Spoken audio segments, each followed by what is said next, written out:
Good morning, Stroke Talbot, Richard Bush for organizing this conference, Martin Indig, Jeff Bader, friends, and our guests at this discussion this morning. I thought I would begin by showing you a few slides. My job is to talk about Lee Kuan Yew and governance. Since we are talking in the year of the 50th anniversary of Singapore's independence, I expect not many of you know how we started and what we have become. So if you just look at the data, it shows you how far we have gone. The GDP, per capita GDP, population. Now look at the university cohort. 1965, 3% of the school-going children in the first year reached university, 27% now, and in the polytechnic, 44%. And in terms of the structure of the workforce, we began with a really largely low-skill workforce. Today, 32% of our workforce is PME, which means they are professionals, managers, and executives. And now 80% of the population live in public housing.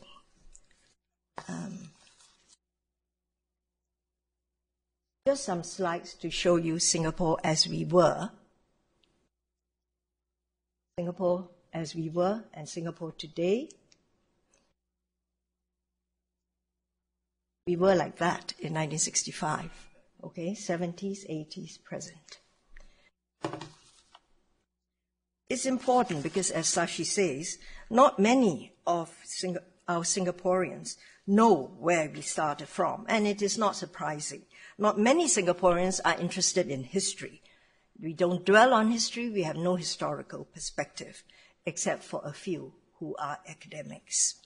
Now, we are here to discuss the ideas of Mr. Lee Kuan Yew. The biggest idea of Mr. Lee Kuan Yew is Singapore itself. Now, independent Singapore was not his idea. In fact, he worked against it. He wanted merger with Malaysia. But after we were separated from Malaysia, he had to make independent Singapore work. And the Singapore you have today is his idea, which he worked on with Dr. Koh Keng Swee, Mr. Rajaratnam, Dr. Toh Chin Chai, Mr. Hon Swee Sen, Mr. Lim Kim San, Eddie Barker, and Othman Walk. All these people worked in the team with him. And it is important to remember them because we often talk of Mr. Lee and Mr. Lee alone, but he will say he worked with a team. What makes Singapore tick? And why are we the way we are? How did the leaders of Singapore shape the state and its institutions and the culture of the country in the space of 50 years?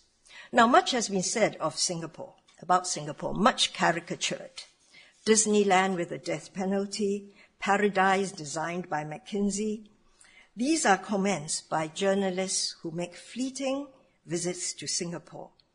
I think it is also a refusal to accept the results of success at face value, and because the way we do things are so different.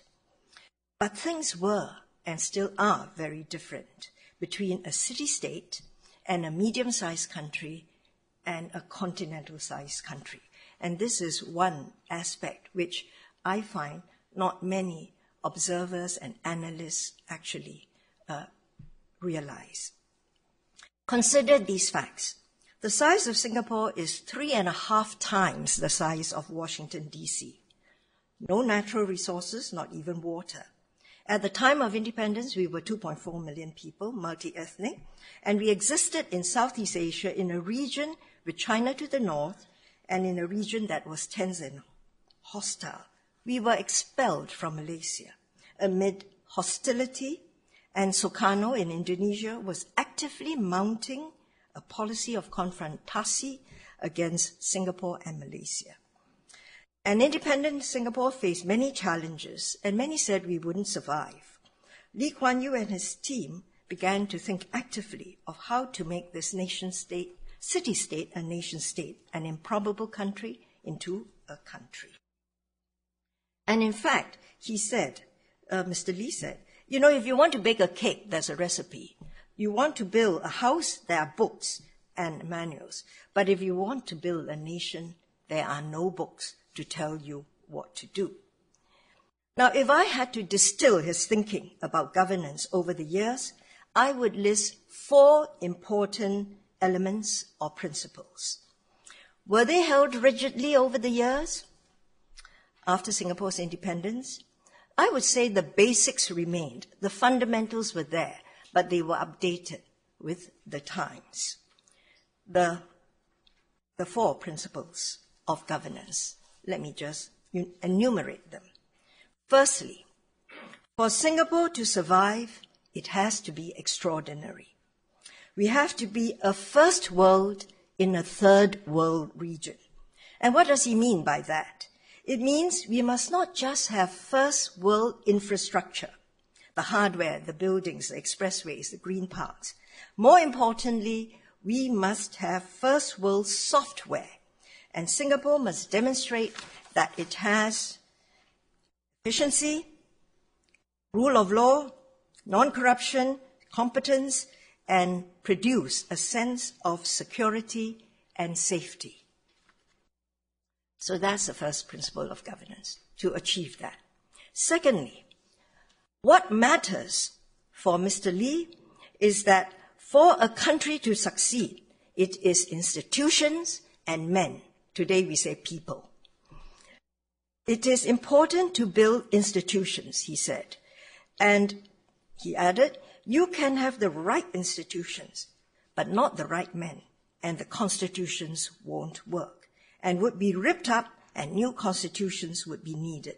You need good men with ability, integrity, and commitment, and that special quality which would make them keep their cool under fire. Now, to Mr. Lee, leadership is extremely important in governance. And he focused his mind and thought a lot about leadership. And the difference, he said, between Singapore and other countries like the United States and Britain is that, he said, these countries will continue on well despite having an average government. But we will not, because we are special and we need special leadership to succeed. Now, not many of you know that, in fact, Mr. Lee was absolutely fascinated by Apollo 13, that episode of the 3 astronauts who began a desperate journey back home. If they made one false move, you remember Apollo 13, Tom Hanks? They would have shot into outer space, never to return to Singapore. He was apparently fascinated by that, and he wanted to know, how did NASA know how to choose these men who were so cool and calm in a crisis? And he asked Americans. In fact, Dr. Goh Keng Swee, picking up on this, asked an Israeli general, how do you know which generals will actually work well in the field and stand up to the test? And the Israeli general said, you don't. You just put them in the field and see if they survive. But he was very interested in how leaders are selected. And to find the men and women he was looking for, he emphasized character as a fundamental quality. He was in search of the person who, when in a crisis, would be cool and calm and can handle things. He wanted good men and women for politics, and as Sashi said, he scoured the whole of Singapore, and he was very open about it. He didn't keep it quiet. He talks about this all the time in the papers. I'm looking for people, and we are scouring. We have all these lists that we make up. And he meets them, and they are invited to tea parties, and to see if they meet the test, and if they would want to take up the challenge. Now, so this is the way Singapore chooses leaders. This was, of course, severely criticized 20 years into Singapore's independence when we had a greater degree of affluence. The people in Singapore criticized the PAP for focusing too much on educational qualifications, and detractors portrayed PAP leadership as an elitist leadership. But to be quite honest, many of the civil servants and politicians came from working class backgrounds and humble backgrounds. If they were elitists, it was because they were well educated. And they scored very well in school and the university. But Mr. Lee did not apologize for it. He pointed to Britain and the United States and the tradition of Oxbridge civil servants and politicians in the United States that came from Ivy League schools. And I think he was trying to produce that same core of leaders to run Singapore. And it is a fact that anyone who meets Singapore leaders, whether they are ministers or bureaucrats, comment on how smart they are and what wonderful ideas they are. And in fact, the policies of Singapore are very creative. And today, many countries find some of our policies worth imitating or trying out. Let me just mention a few. Our urban planning in Singapore, the economic stimulus of the year 2008 and 2009, where the finance minister said the best stimulus we can give is to keep everybody on the job. So employers were told, if you keep the job and you keep the man on the job, the government of Singapore in the job credit scheme would pay up to 12% of his salary, up to the sum of $2,500. Now, that's a unique idea. I remember White House was very struck by this when I explained this to them. Yeah. And so there was road pricing, and in fact now Singapore, which is water challenged, is water sufficient. And this is because we found a way to produce new water and turned all our drains into catchment areas for water, which could be turned into new water. And we have increased reservoirs. So we are creative in policies with these good men and women. The flip side of this is, of course, the rise of a technocracy. And as with all technocrats, they can make mistakes and do. And some policies don't work as well as they are supposed to. And as is common in political life, policies that are well conceived and are successful and work are usually regarded by people as inevitable. It is the mistakes that catches attention and are magnified and criticized. But so we have technocrats, we have an intelligent group of civil servants and ministers, and they produce the results for Singapore. Mr. Lee ties governance and leadership together. He believes that societies are subject to social forces. They do not become successful automatically, he says. He believes in the rule of law and institutions to create a good society. But he argues institutions are only as good as the people who run them. Good governors need leaders with the right values, a sense of service, and ability. And he emphasizes this. And Sashi has talked of the excellence of the civil service that he builds. And if you speak to any of our civil servants, they will tell you, policy is implementation. Implementation is policy, because you've got to be able to carry it out. And he was one person who believed in details. He has a big picture, but he's great at looking at details. And together with implementation of policy, I think Mr. Lee requires boldness in ideas in the civil service. Now, when speaking of the civil service and the quality of the civil service, I must also touch on the high salaries for ministers and civil servants. Mr. Lee believed in offering incentives for good people to join public life. And in the 1990s, this was a heated subject of debate.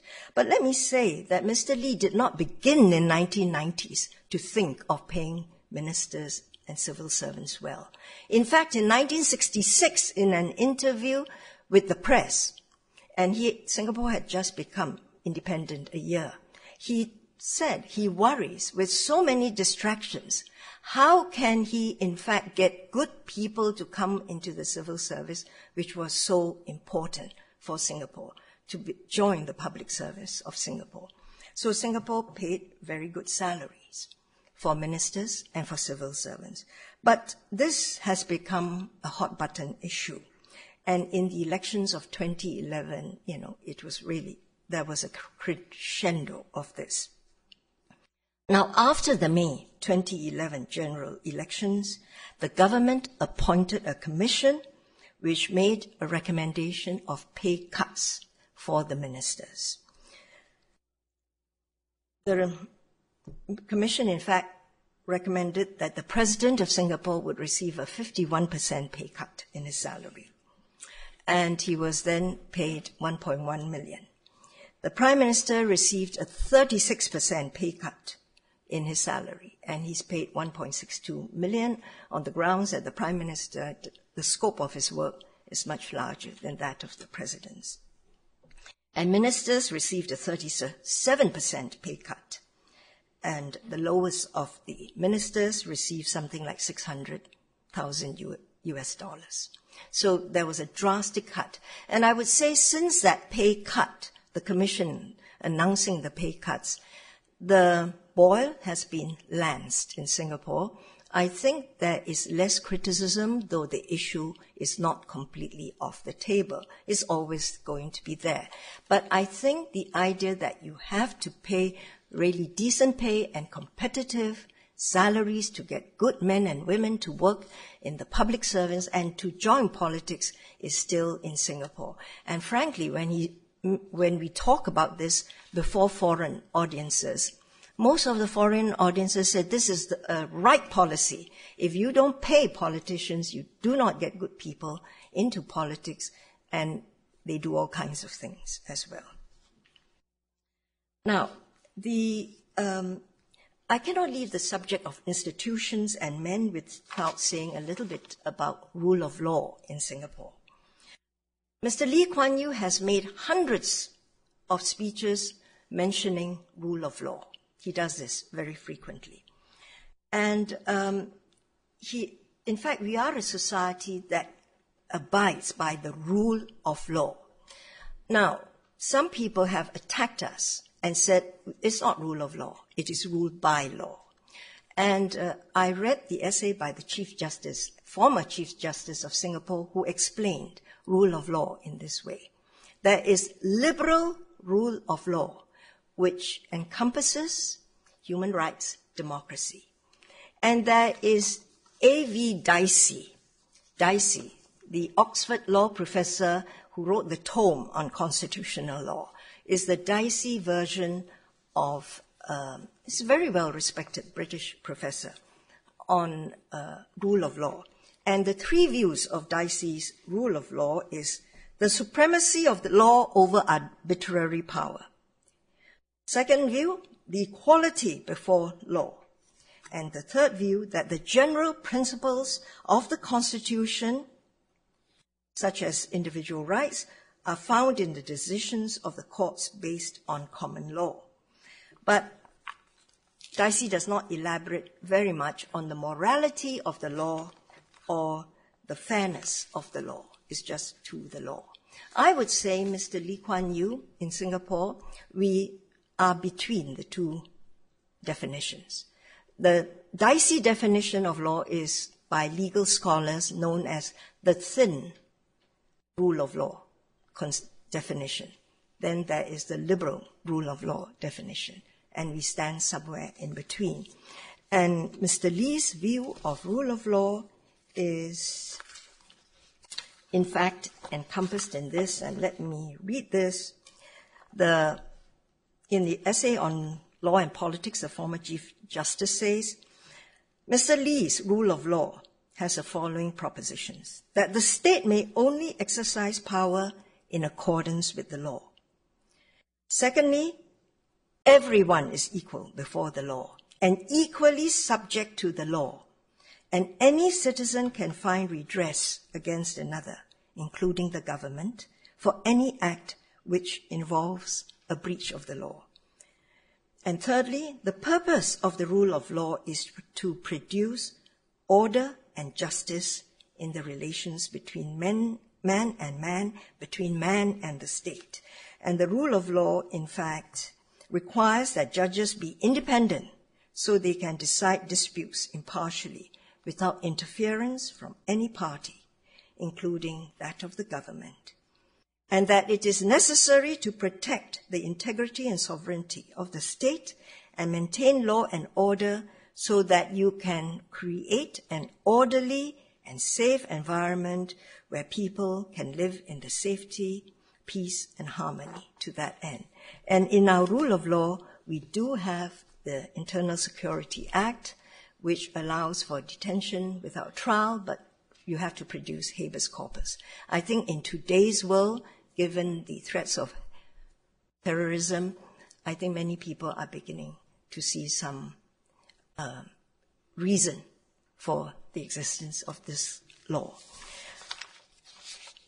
Now, in the rule of law, so the former Minister of Law, Mr. S. Jayakumar, said, Mr. Lee's single-minded goal was to make sure Singapore would succeed, and law was an instrument to give effect to this overall strategy and vision of the country.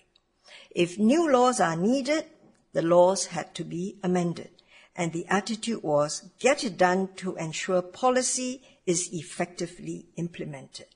He was not adverse to trying out novel and unusual solutions. This is because Singapore's situation and circumstances were unusual. So in Singapore, we have a Land Acquisition Act, where so that we can build roads, we can build airports, etc. There is compensation which the Commission will give, and it will not be exactly market price, but close to market price. So we make allowance for such law. Then recently, we had the en-bloc sale of buildings. The law was passed. If you want to sell the block and 80% of the residents in that block agree to sell it, you can sell it. You may have bought your apartment for $400,000. If the developer is prepared to offer you $2 million for it, why not?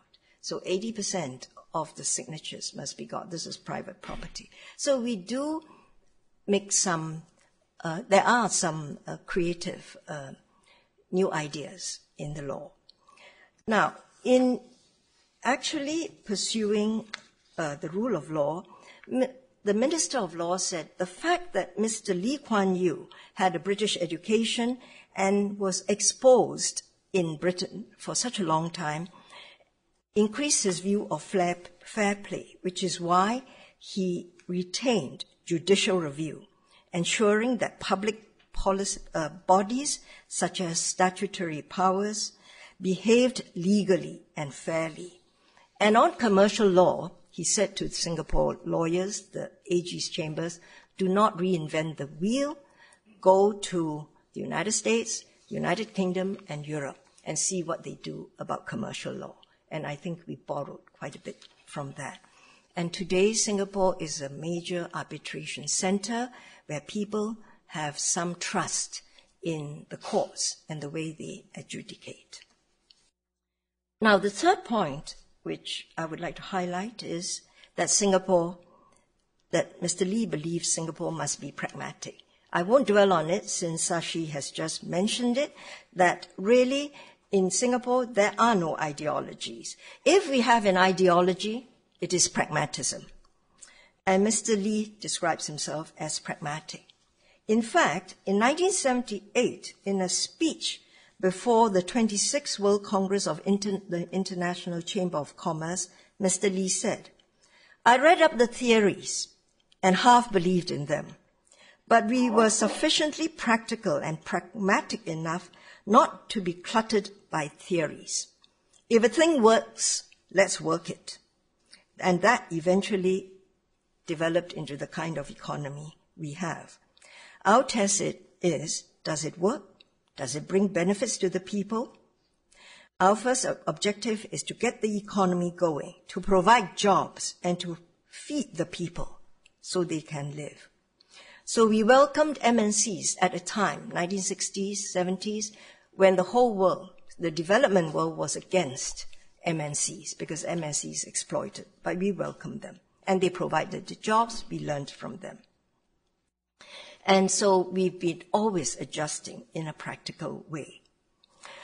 Now let me say that there's a big myth that in Singapore everything is planned down to the nth degree. You know, people who work in the public service and work on the ideas will tell you it's far from the truth. And government does not really operate in a fail-safe mode. Many big leaps forward were leaps of faith, said Peter Ho, our head of the civil service.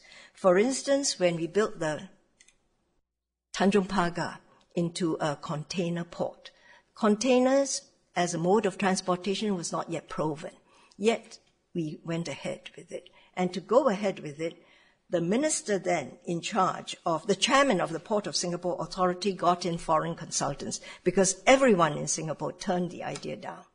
He got the foreign consultants, and after the consultants made the study, they said, this is the way to go, build a container port.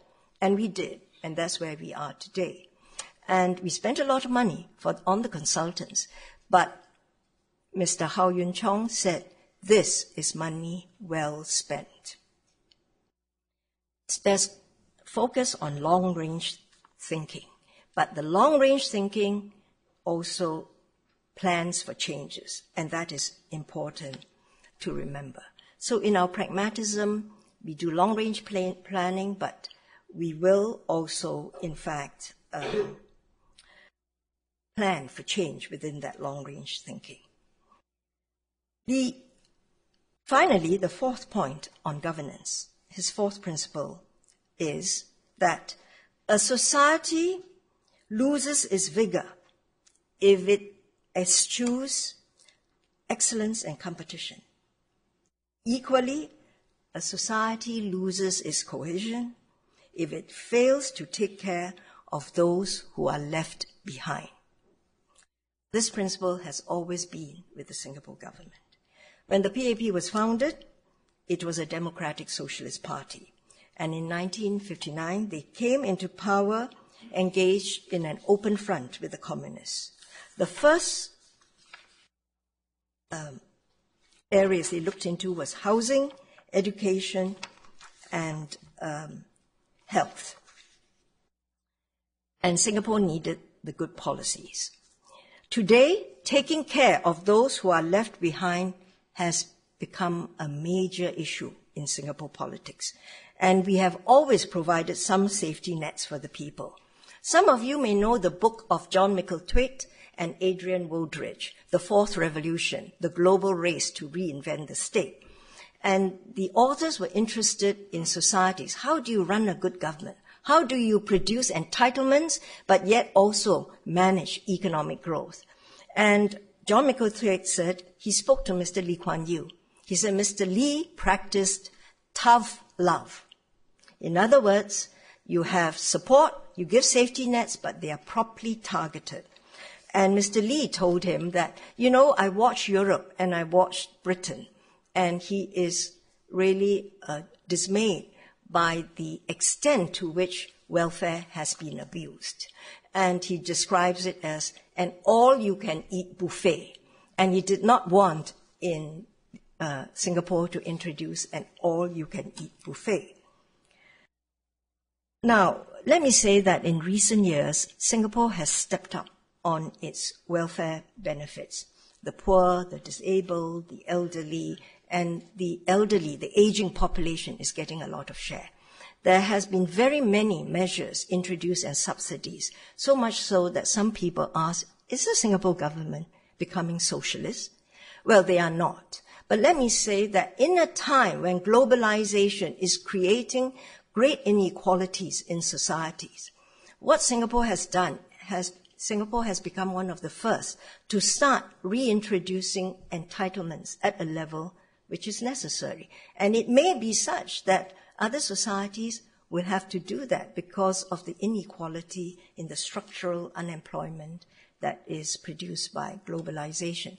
But always there is this concern that you cannot leave people too far behind. Mr. Lee once said it is unseemly in a society to see some people who suffer from such abject poverty.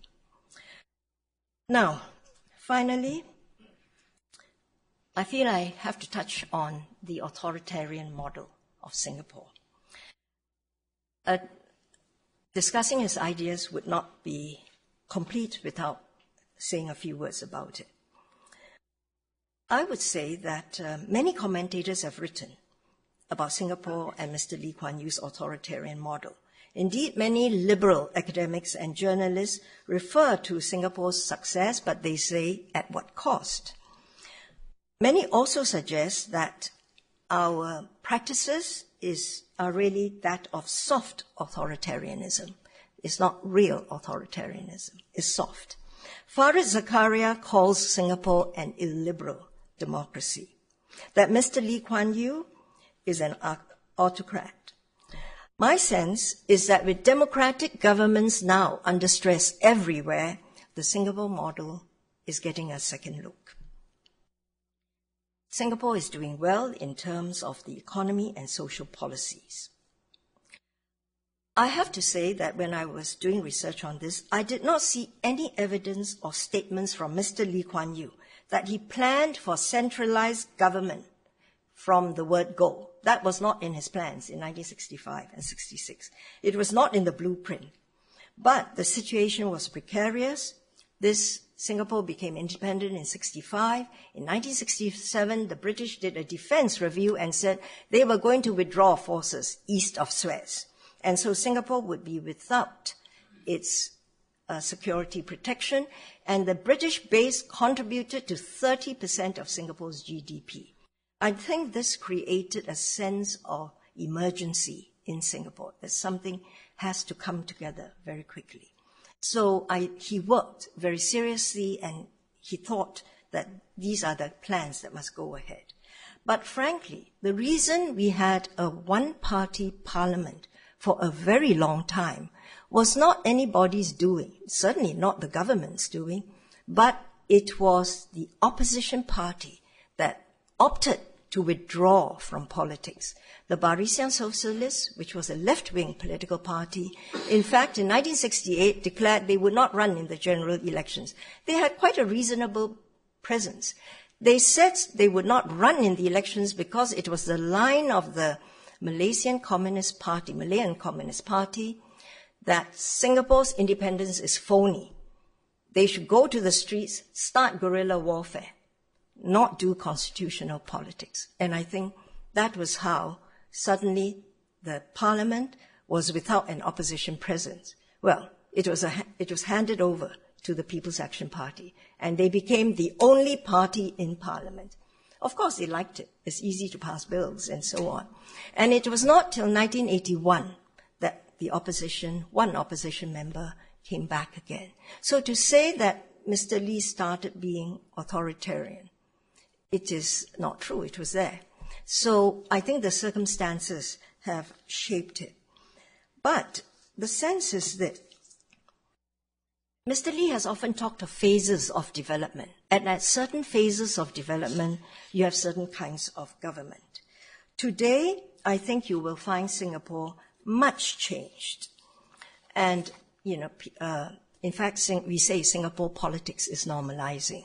Opposition parties are getting seats in parliament, and opposition parties got the seat in parliament. And young people have diverse views, and the diverse views are expressed. And Singapore is, in fact, the government is, in fact, embracing the changes. In a sense, you can say Singapore, South Korea, to some extent the economy, Taiwan, and Singapore are countries that followed a centralized authoritarian model, but is now changing, building a middle class and getting ready for stable democratic politics. Will Mr. Lee's ideas last? I would say millennials in Singapore have different ideas, but I do hope they have enough sense that to understand what works for Singapore and preserve that which works and adjust some of the ideas to the present time. And Mr. Lee, in the last few years, have said what happens in Singapore in the future really depends on the young leaders and the next generation of leaders. He leaves it up to them. Thank you.